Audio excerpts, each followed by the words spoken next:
Bueno, lo primero de todo intentaré ser breve para ir quitando minutos que sé cómo vamos, pero me gustaría dar las gracias primero a Liliana por organizar la red y por organizar todo lo que conlleva, que muchas veces no se ve, a Diego Fernández Lázaro por organizar también el congreso y a Raúl Domínguez porque nosotros, bueno, somos amigos desde hace mucho tiempo y tengo la suerte de que yo en el tema de investigación pues siempre colaboro con amigos míos.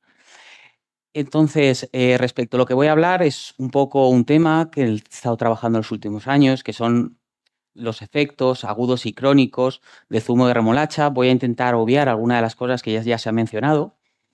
Entonces, lo que sabemos es que un suplemento dietético es un alimento, un componente alimentario, un nutriente, un compuesto no alimentario que, bajo la definición del Comité Olímpico Internacional, sirve para mejorar la salud o el rendimiento deportivo.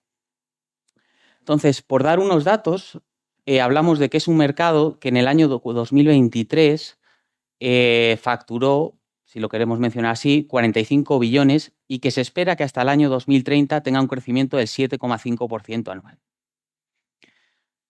Además, ya han mencionado mis compañeros que hay determinadas organizaciones a nivel mundial, como el Comité Olímpico Internacional, como el Instituto Australiano del Deporte o la Sociedad Internacional de Nutrición Deportiva, que establecen sus propias clasificaciones.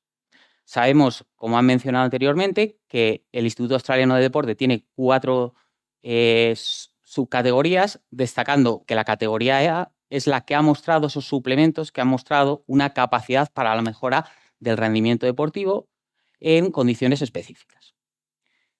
Además, como bien han dicho, solamente hay 6 suplementos, aparte de ese mercado, en ese mercado tan grande que hemos visto de miles de suplementos, que han demostrado una efectividad real en determinados contextos. Y uno de ellos es los nitratos, que más comúnmente es administrado a través del zumo de remolacha.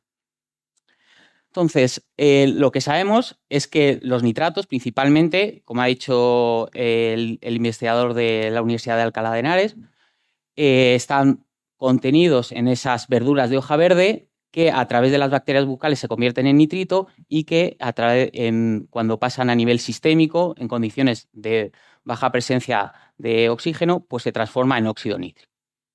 Bien, ¿qué sabemos? ¿Qué funciones tiene este óxido nítrico? Pues sabemos que aumenta la vasodilatación, que es un aspecto que va a mejorar o que puede mejorar el rendimiento deportivo, que afecta la resíntesis de fosfocreatina y que además aumenta la capacidad contráctil. Este es un tema que nos ha interesado mucho en los últimos tiempos porque la mayoría de estudios eran en modelos animales. Entonces nosotros lo que intentamos replicar es si pasaba lo mismo in vivo. Para eso, lo que encontramos, como muchas veces ocurre en ciencia, es que cuando hicimos un estudio en el que era con sprinters, lo que hacían era, primero, como pueden ver, cogíamos una muestra de saliva para analizar las concentraciones de nitrito y nitrato y a continuación lo que les medíamos es, hacían un calentamiento y les medíamos con tensimografía. Para los que no estén muy relacionados, la tensimografía es una técnica que permite, bajo una pequeña descarga eléctrica, ver cómo afectan los tiempos de contracción y relajación del músculo. Entonces, tiene sentido que a través de la tensimografía podamos detectar si hay una mejora de la capacidad contráctil. Entonces, lo analizamos antes y después en 4 músculos que están muy relacionados, el bíceps femoral, el recto femoral, el gastrocnemio medial y lateral, y lo que vimos es que antes y después de aplicar esta batería neuromuscular en sprinters, corredores de 100 y 200 metros, no hay mejoras en la capacidad contráctil cuando se mide in vivo. Entonces, esto para nosotros es un gran hallazgo y ahora explicaré otros mecanismos que pueden explicar que las mejoras no sean por la capacidad contráctil, sino por otros mecanismos. Lo dejo ahí, es un artículo que está en revisión ahora mismo. Otros mecanismos que se han asociado y que van a ser muy importantes en esta charla va a ser que parece ser que cuando el zumo de remolacha es administrado durante, no solamente de manera aguda, sino de manera crónica, es capaz de provocar un reservorio a nivel del músculo, ¿vale? Y otros estudios, que aunque hay un estudio incipiente, Thompson en 2015, hay un estudio este año que demuestra que a nivel cognitivo también hay unas mejoras. Entonces, en los últimos tiempos también nos estamos centrando un poco en ver cómo afecta a nivel cognitivo la ingesta de zumo de remolacha. Además, sabemos que se necesitan 5 milimoles al menos en un metaanálisis del grupo de Seinfeld, para provocar adaptaciones a nivel neuromuscular o cardiovascular, para buscar o para obtener esos beneficios. ¿Esto cómo se obtiene? Principalmente a través de productos que ya ofertan muchas marcas deportivas. ¿Y esto por qué? Porque si lo extrapolamos, lo que tendríamos que comer, por ejemplo, a nivel de zumo de remolacha, se establecería que serían alrededor de 200 gramos. Si fuera en zumo que hiciéramos, sería todavía más. Entonces, es una manera muy fácil de administrarlo porque es un pequeño shot de unos 70 mililitros. Hay otras casas comerciales que es un poco diferente, pero es la manera principalmente por la que se ha administrado en ciencia. Entonces, a nivel deportivo, ya el grupo de Karolinska de Lundberg en 2004 mostró que quizá la suplementación con verduras de hoja verde podía tener un efecto a nivel cardiovascular. Años después, ellos en el primer estudio que hay de la temática demostraron con nitrato de sodio que parecía que ante ejercicio submáximo la demanda de oxígeno era menor. Quiere decir que para realizar la misma tarea les costaba menos. Y eso también lo valoraron a través de las concentraciones de lactato. Las concentraciones de lactato eran menores. Sin embargo, quizá el grupo que más ha hecho en esta temática, que es el grupo de Exeter, de Andrew Jones, fue el primero que ya en 2009 hace el primer artículo con zumo de remolacha. Ellos establecen a nivel crónico que cuando hay una suplementación durante 6 días, sí había un efecto en el coste de oxígeno, una reducción, como hemos dicho, parecido a lo que encontraba el grupo de Lundberg en 2017, y años después establecen que también hay una mejora a nivel energética en acciones neuromusculares como la extensión de rodilla. Entonces, todo esto empieza a dar ciertas señales que puede mejorar el rendimiento deportivo en la temática de esta charla, que es deportes de equipo. Este mismo grupo, además con el investigador danés Peter Krustrup, establecieron que en deportes de equipo había una mejora a nivel cardiovascular, mejoraban su rendimiento cuando tomaban zumo de remolacha y realizaban un test yo-yo. Entonces, esto yo no me he dedicado siempre al ámbito académico, sino que me he dedicado, en los últimos años sí estoy plenamente integrado en el ámbito académico, pero yo me he dedicado a trabajar con deportistas. Entonces, muchas veces lo que se establece es, o mi pregunta era, ¿una mejora en un test específico es una mejora en el rendimiento? ¿Que salte más mejora su rendimiento específico? Entonces, empezamos a diseñar una serie de estudios para intentar demostrar si había una aplicabilidad real a esto. Entonces, lo planteamos en estudios de equipo que solo había hasta ese momento 3 estudios y habían analizado con pruebas de resistencia intermitente que parecía haber una mejora con el zumo de remolacha. Entonces, al final, yo he tenido siempre la suerte de colaborar, como he dicho, con amigos míos, como Raúl de la Universidad de Sevilla, Alberto Pérez López de la Universidad de Alcalá y Juan José Ramos de la Universidad Complutense. Entonces empezamos a desarrollar unos estudios para ver qué pasaba en deportes de equipo y qué pasaba en situaciones que se parecieran más a lo real. Cuando trabajas con deportistas, yo vengo del mundo de deportes de raqueta, un limitante puede ser el consumo máximo de oxígeno, pero no es un determinante. Las acciones neuromusculares son mucho más determinantes.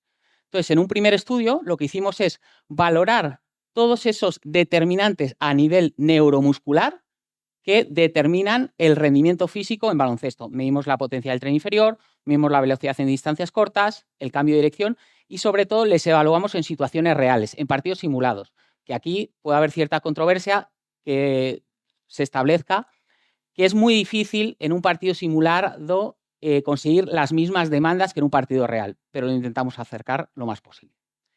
¿Qué encontramos? Que no había ni mejoras a nivel neuromuscular en ninguno de los 3 predictores del rendimiento físico en baloncesto, ni en ninguna de las demandas medidas por GPS en partidos simulados. Y esto enlaza un poco con lo que ha hablado la doctora Liliana. Nos empezamos a plantear que encima de lo poco que había, todo era en hombres. Y en ese estudio que ya se ha mencionado con anterioridad, se hablaba que solo el 8% de los estudios que se investigaron eran en mujeres, que entre el 0 y el 2 se hacía la comparativa entre sexos y que en el caso de los nitratos solo había un estudio que hasta ese momento hubiera estudiado específicamente en mujeres en rendimiento neuromuscular. Entonces, nuestra pregunta fue, ¿y qué pasa en este rendimiento neuromuscular en deportes de equipo en población femenina? Además, sabemos, con un interesante estudio de Porcelli, que parece ser que un mayor fitness aeróbico, un mayor consumo de oxígeno, provoca que la respuesta al consumo de nitratos sea menor. Con lo cual, quisimos probar esta teoría con jugadoras de élite y para eso lo que reclutamos, hicimos un estudio que fue publicado en el año 2023, reclutamos y se hizo el estudio con el equipo que en ese momento era campeón de España de hockey, que era subcampeón de Europa, y la mitad de las deportistas pertenecían a la selección olímpica que consiguió el bronce europeo. Igual, medimos demandas neuromusculares, capacidad de repetir sprint, saltos y partidos simulados. Lo que encontramos, si hablamos de demandas específicas del partido, como metros recorridos, distancia de alta intensidad, aceleraciones, desaceleraciones, que a mí es desde un punto de vista práctico lo que me interesa. O sea, ¿realmente mejora en acciones específicas del juego? Pues encontramos que no había una mejora con suplementación aguda. Un solo día no mejora. Entonces, gracias al grupo de la Complutense, quisimos bajar con esa comparación de Porcelli a atletas semiprofesionales femeninas. Y aquí vimos que había alguna pequeña mejora a nivel neuromuscular con la ingesta aguda de zumo de remolacha. Con lo cual se cumplía eso que establecía Porcelli, pero solo, fijaros, en una de las demandas, en la potencia del tren inferior, y en el resto de demandas que podían ser más determinantes, como la capacidad de repetir sprint, la velocidad en distancias cortas, no se veía un beneficio real. Entonces, nuestra pregunta, aquí empezamos a cambiar. Y dijimos, hemos mencionado anteriormente que a nivel agudo parece ser que la ingesta de zumo de remolacha provoca una mejora a nivel contráctil, pero que en los últimos tiempos, como no habíamos podido mostrar esa teoría, en los últimos tiempos el grupo de Panlun establece que cuando se ingiere el zumo de remolacha de manera consecutiva durante varios días, parece ser que la clave puede estar en el reservorio que tiene el propio músculo. Entonces, ¿qué hicimos? Cogimos a un equipo de balonmano semiprofesional que jugaba en la segunda división española y les administramos esta suplementación con nitratos durante 3 días. Ese artículo acaba de ser aceptado en el International Journal of Sport Exercise and Metabolism y aquí cambia un poco la cosa. Aquí sí que vemos en que algunas de las demandas neuromusculares, la fuerza isométrica, el salto y el salto vertical, sí que mejoraban cuando la suplementación es con 3 días de ingesta de nitratos. Además, medimos las cantidades de nitrato y nitrito en saliva. Entonces, volvimos a hacer esta comparativa y aunque son datos, porque lo que en un reciente artículo de Ceballos establecía que debían ser estudiadas esas diferencias a nivel de sexo. Y quisimos hacer lo mismo, son unos datos preliminares con jugadoras semiprofesionales de baloncesto. Y aquí vimos que todavía cuando ingieren zumo de remolacha durante 5 días, la mejora a nivel neuromuscular es más acentuada que en hombres. Mejoran la fuerza isométrica del tren inferior, la velocidad en distancias cortas, algunas variables del salto vertical. Entonces, esto ya nos empieza a dar ciertas pistas de que a nivel agudo yo no lo suplementaría o con la información, la poca información que tenemos nosotros en base a nuestra experiencia, pero que a nivel crónico a lo mejor la capacidad contráctil no, pero ese reservorio a nivel intramuscular sí parece ser interesante. Entonces, un poco, a mí siempre me gusta, soy muy práctico, como he dicho, no vengo del mundo, me reincorporé más tarde. Entonces, un poco, bajo mi experiencia de todo lo que hemos hecho con deportes de equipo, me gustaría dar algunas reseñas. Y una es que se necesita al menos una cantidad de 6 milimoles, que es el pequeño shot que hemos visto de esta casa comercial, que hay otras, para conseguir unas mejoras a nivel neuromuscular, que es principalmente lo que medimos, y que no parece haber una mejora con dosis más altas. Que parece ser que cuando es ingerido de manera durante varios días, porque crónico hablamos de otra cosa, entre 3 y 5 días sí que parece haber una mejora a nivel neuromuscular que no se da cuando es a nivel agudo. Y quizá, esa es otra pregunta que ahora estamos intentando responder, es si el músculo es el responsable de que a nivel crónico sí que haya mejoras, pero que a nivel agudo no las haya. Que debe ingerirse al menos 150 minutos antes y que parece ser que es mejor la suplementación con zumo de remolacha que con sales de nitrato que se ha hecho.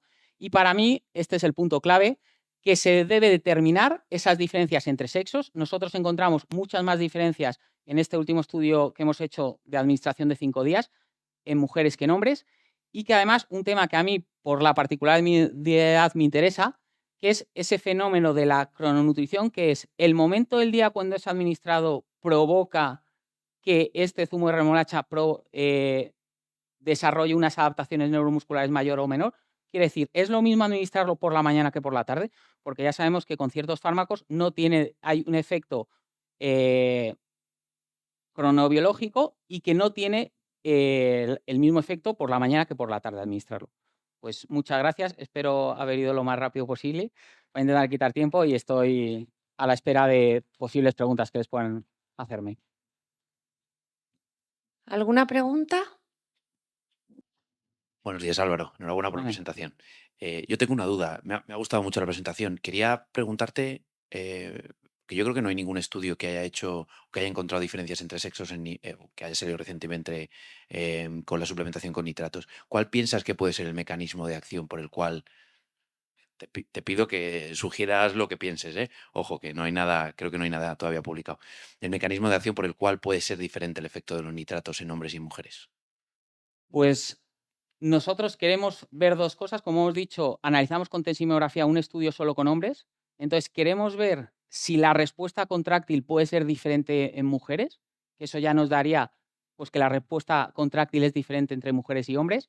Y luego a mí me interesa mucho este reservorio, que ahora estamos viendo si hay alguna manera, por ejemplo, si la administración a través de zumo de remolacha es capaz de provocar un aumento de estos depósitos de nitrato intramuscular mayor en hombres que en mujeres. Y eso yo creo que todavía no lo ha hecho nadie. ¿Alguien más quiere preguntar? Y luego, si puedo añadir, yo creo que es muy interesante buscar ese posible efecto cognitivo, esa mejora cognitiva que está muy poco estudiada.